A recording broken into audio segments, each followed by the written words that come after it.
మన చుట్టూ ఉన్న గాలి. మన చుట్టూ ఉన్న గాలి. గాలిని మనం చూడలేం. కానీ జీవులన్నిటికీ గాలి అవసరం. అయితే గాలి యొక్క ఉనికిని మాత్రం మనం అనుభూతి చెందవచ్చు.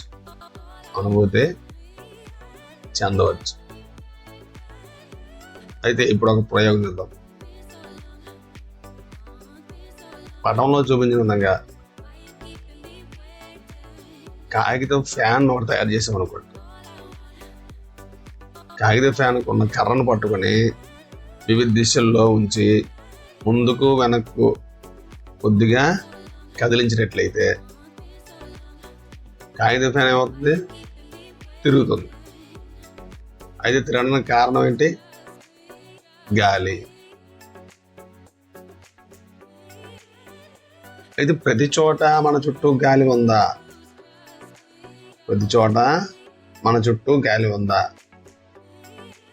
దీని గురించి తెలుసుకోవాలంటే ఒక తెరిచి ఉన్న ఖాళీ సీసాను తీసుకోండి. అది ఖాళీగా ఉందా లేదా ఏమైనా ఉందా అనేది తెలుసుకోవాలంటే దాన్ని తలకిందులుగా తిప్పి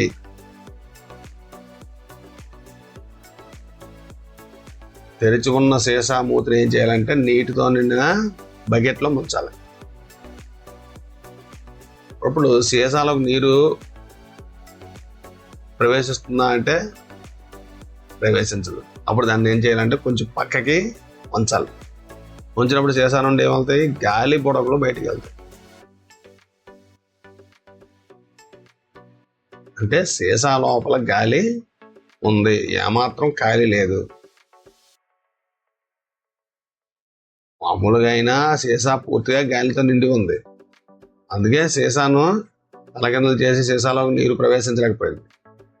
గాలి బయటకు రావడానికి స్థలం లేదు. ఎప్పుడైతే సీసాను పక్కకు ఉంచామో అప్పుడు గాలి సీసా లోపల నుండి బయటకు బుడగల రూపంలో వెళ్ళిపోయింది అనమాట. అంటే గాలి ఆక్రమించిన ఖాళీ స్థలంలో ఏమైంది?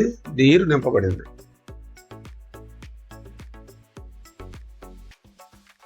గాలి మన చుట్టూ ఉన్న అన్ని ప్రదేశాల్లో ఉంటుంది. గాలికి రంగు లేదు. గాలి నుండి మనం చూడగలం. అందుకే దీన్ని ఏమంటారు? పారదర్శకమైనది. మన భూమి పలుచని గాలి పొరతో చుట్టబడి ఉంది. ఈ పొర ఏంటంటే భూమి వాతావరణం నుండి అనేక కిలోమీటర్ల వరకు విస్తరించి ఉంది. దీన్నే మనం ఏమంటామంటే వాతావరణం అంటాం. మనం వాతావరణం పైకి వెళ్ళే కొలది ఏమవుతుంది? గాలి పలుచబడుతుంది.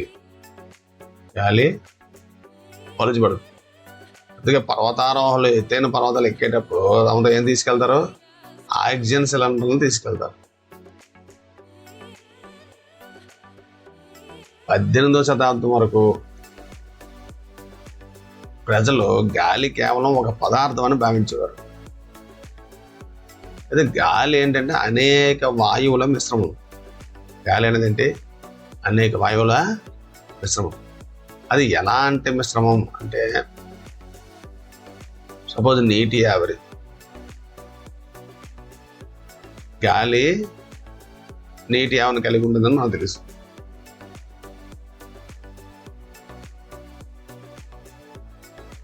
గాలి చల్లని ఉపరితలం తాగినప్పుడు అది ఘనీభవించినప్పుడు చల్లని ఉపరితలంపై నీటి బిందువులు ఏర్పడడం చూసాం.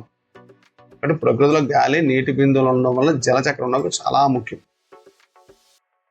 ప్రకృతిలో గాలిలో నీటి బిందువులు ఉండడం వల్ల జలచక్రం చాలా ముఖ్యం. అయితే ఒక బల్ల తీసుకోండి. బల్లపై 2 కొవ్వొత్తులు వెలిగించండి. అందులో ఒక కొవ్వొత్తిని తలకిందులుగా చేసి గాజు గ్లాసుతో మూసి ఉంచండి. 2 కొవ్వొత్తులు జాగ్రత్త పరిశీలించండి. అప్పుడు ఏమవుతుంది? కొవ్వొత్తులు వెలుగుతున్నాయి, ఆరిపోయాయి. అంటే కొంతసేపటి తర్వాత గాజు గ్లాసుతో మూసి ఉన్న కొవ్వొత్తి ఆరిపోవడం మనం చూస్తాం. అది ఇంకో కొవ్వొత్తి వెలుగుతూనే ఉంటుంది. అంటే గాజు పాత్రలో మండుటకు సహాయపడే అంశం పరిమితంగా ఉంది, అందువల్ల కొవ్వొత్తి ఆరిపోయింది. అందులో ఎక్కువ భాగం మండుతున్న కొవ్వొత్తుల ద్వారా ఉపయోగపడింది. అయితే మరో కొవ్వొత్తి గాలి నిరంతరం అందుతుంది కాబట్టి అది మండడానికి సహాయపడే గాలిలోని అంశం ఏమైనా ఉందా అంటే అదే ఆక్సిజన్. మండడానికి సహాయపడే వాయువు గాలిలోని ఏంటి అంటే ఆక్సిజన్. తర్వాత కొవ్వొత్తి ఆరిపోయిన తర్వాత కూడా ఖాళీ సీసాలో గాలి ఉంది కదా, ఇది గాలిలో గల మండుకు సహాయపడని వాయువు, సహాయపడని అంశం. గాలిలో గల ఈ అధిక భాగం ఏమిటది? నైట్రోజన్. గాలిలో గల ఈ అధిక భాగం ఏంటి? నైట్రోజన్. తర్వాత మూసి ఉన్న గదిలో ఏదైనా పదార్థం మండుతుంటే మనకేంటి? ఊపిరి ఆడినట్టు అనిపిస్తుంది. ఇది మంట కొనసాగుతూ ఉండడం వల్ల గదిలో ఎక్కువగా పెరిగిపోయిన కార్బన్ డైఆక్సైడ్ వల్ల జరుగుతుంది. మన చుట్టూ ఉన్న గాలిలో కార్బన్ డైఆక్సైడ్ ఎలా ఉంటుంది? స్వల్పంగా ఉంటుంది. కార్బన్ డైఆక్సైడ్ స్వల్పంగా ఉంటుంది. మొక్కలు, జంతువులు శ్వాసక్రియలో ఆక్సిజన్ ఉపయోగించుకొని కార్బన్ డైఆక్సైడ్ను విడుదల చేస్తాయి. మొక్కలు మరియు జంతువులు శ్వాసక్రియలో ఆక్సిజన్ ఉపయోగించుకుని కార్బన్ డైఆక్సైడ్ను విడుదల చేస్తాయి. మొక్కలు మరియు జంతువుల పదార్థాలు మండడం ద్వారా కూడా కార్బన్ డైఆక్సైడ్ ఇతర వాయువులు విడుదలవుతాయి.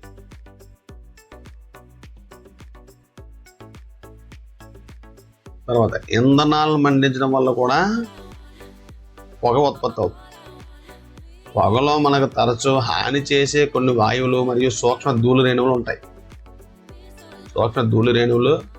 అందుకే ఫ్యాక్టరీలో ఎత్తైన పొగొట్టాలని చూస్తున్నాం. అవి హానికర వాయువులను మన నుండి దూరంగా ఆకాశంలో ఎగురుతున్న పక్షుల దగ్గర వరకు తీసుకెళ్తాయి అన్నమాట. గాలిలో ధూళి కణాలు ఎప్పుడూ ఉంటాయి. ఇప్పుడు ఏంటంటే ఎండ బాగా పడే గదిని ఎంచుకొని దాన్ని చీకటిగా చేయడం కోసం తలుపు మరియు కిటికీల తెరలను మూసివేయండి. ఇప్పుడు సూర్యుని ఎదురుగా గల తలుపు లేదా కిటికీ కొద్దిగా తెరవండి. ఆ చీలిక గుండా మాత్రం గదిలోకి సూర్యుడు ప్రవేశించేలా చూడాలన్నమాట. లోపలికి ప్రసరిస్తున్న సూర్యకాంతి కిరణాలను జాగ్రత్తగా చూస్తే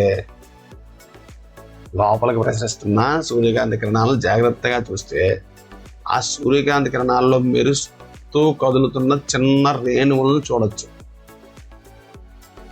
శీతాకాలంలో కూడా చెట్ల ఆకుల సందుల గుండా ప్రసరిస్తున్న కాంతి కిరణాల్లో ధూళి కణాలు కనిపిస్తాయి. అంటే దీన్ని బట్టి ఏమవుతుంది? ధూళి కణాలు ఉన్నాయి గాలిలో. అయితే ఈ ధూళి కణాలు ప్రాంతాన్ని బట్టి మారిపోతుంటాయి అన్నమాట. ఇప్పుడు మనం శ్వాసిస్తున్నప్పుడు ముక్కు రంధ్రాల గుండా గాలిని పీల్చుకుంటాం. ముక్కులో ఉన్న సూక్ష్మ వెంట్రుకలు ఏం చేస్తాయి? శ్వాస వ్యవస్థలో ధూళి కణాలు రాకుండా అడ్డుకుంటాయి. మీరు వాటిని నోటి ద్వారా శ్వాసిస్తున్నప్పుడు పెద్దవాళ్ళు మందలించడం మనం గమనించవచ్చు. ఎందుకంటే అలా శ్వాసిస్తే హానికరమైన ధూళి కణాలు ఏమవుతాయి? శరీరంలోకి వెళ్ళిపోతాయి. గాలిలో కొన్ని వాయువులు, నీటి ఆవిరి, ధూళి కణాలు ఉంటాయి. అలాగే ప్రధానమైన నైట్రోజన్, ఆక్సిజన్, కార్బన్ డైఆక్సైడ్ అనే వాయువులు ఉన్నాయి అని చెప్పి మనం చెప్పుకుంటాం. అయితే గాలిలో ముఖ్యంగా నైట్రోజన్, ఆక్సిజన్ ఉండాలని మనం గమనించవచ్చు. ఎక్కువగా నైట్రోజన్, ఆక్సిజన్ ఇవి రెండు కలిపి ఇంచుమించు 99% వరకు ఉంటాయి. మిగిలిన అన్నింటిలో 1% అన్నమాట. కార్బన్ డైఆక్సైడ్ మరి కొన్ని ఇతర వాయువులు, నీటి ఆవిరి ఇవన్నీ కలిపి. అయితే నేలలో, నీటిలో నివసిస్తున్న జంతువులు, మొక్కలకు ఆక్సిజన్ ఎలా లభిస్తుంది?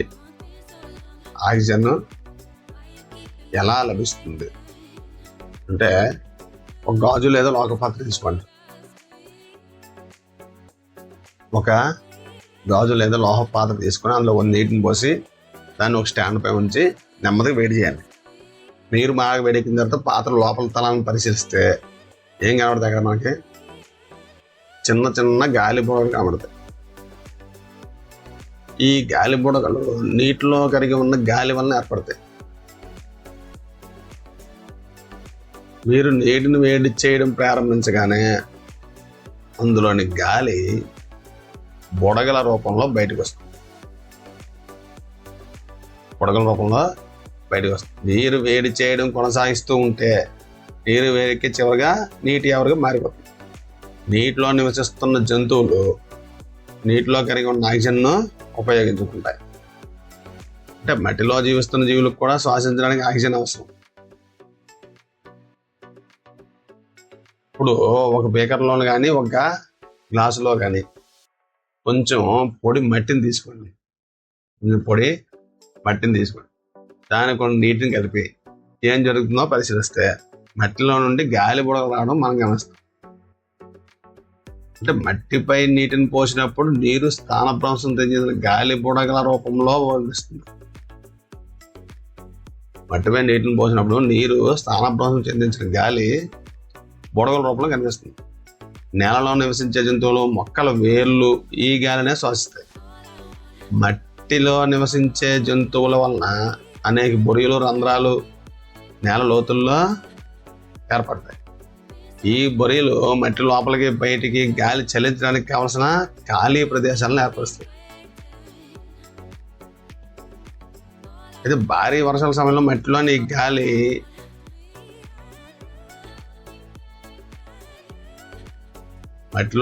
నిండిన ఖాళీ ప్రదేశాలన్నీ నీటితో నిండిపోతాయి.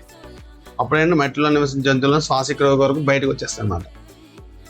అంటే భారీ వర్షాల సమయంలో మాత్రమే బయటికి రావడానికి కారణం ఏంటంటే ఇదే. అయితే వాతావరణంలో ఆక్సిజన్ అధిక సంఖ్యలో జీవులు వినియోగిస్తున్నప్పటికీ అది పూర్తిగా అయిపోకుండా ఎందుకు ఉంది అంటే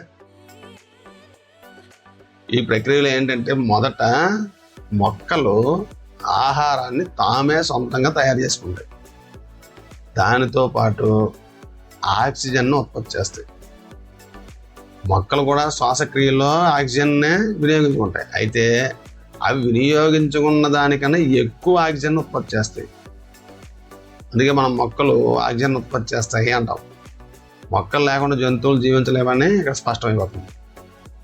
మొక్కలు, జంతువుల్లో శ్వాసక్రియ, మొక్కల్లో జరిగే క్రియ సౌకర్యాలు వాతావరణంలో ఆక్సిజన్, కార్బన్ డైఆక్సైడ్ల సమతుల్యత సాధ్యపడుతుంది.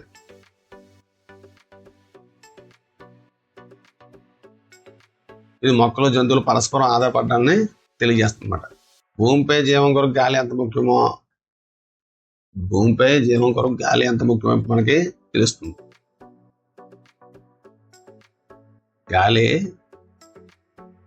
గాలి మరణ తిరిగేలా చేస్తుంది. గాలి మరణ ఏంటంటే బోరు బావి నుండి నీటిని తీయడానికి, పిండి మర పని చేయడానికి ఉపయోగిస్తారు. గాలి మరను విద్యుత్ ఉత్పత్తికి కూడా వినియోగిస్తారు.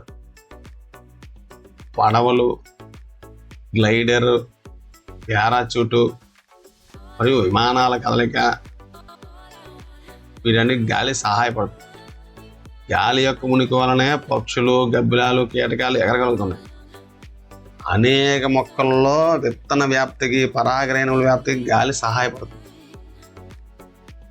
జలచక్రంలో గాలి ఒక ముఖ్య పాత్ర పోషిస్తుంది.